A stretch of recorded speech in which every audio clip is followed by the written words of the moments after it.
看到这台海精势长咧紧张，这中共的072A 大型战车登陆艦，有风声讲是头一开出现伫咧基隆外海。姚兵将6月27这飞行机对上海要飞登台湾时阵，有翕到这海面上的军舰，对比了后，真有可能就是中共的登陆艦，离台湾本岛只有50到60海里尔。或者是分析讲，真有可能是伫咧收集资料。咱的海军也表示讲，因拢密切监控着共军的动态。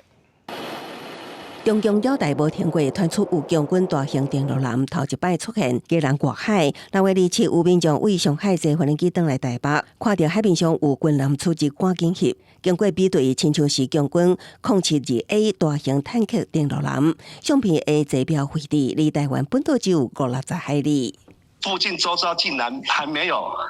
我们基隆131舰队的舰队去拦截，还是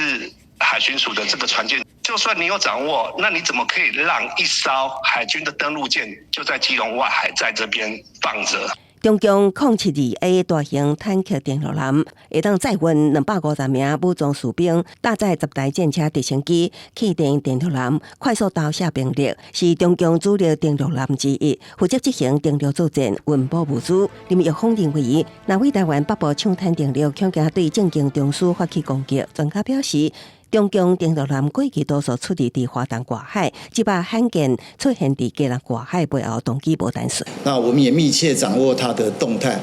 不管它是实施了是不是相关的一个有关相关海域的一个重点的一个侦查。航道熟悉，或是有没有协同其他兵力来做一个协同，那这个都在我们一个征收掌握的范围，并适切的应处。比如说，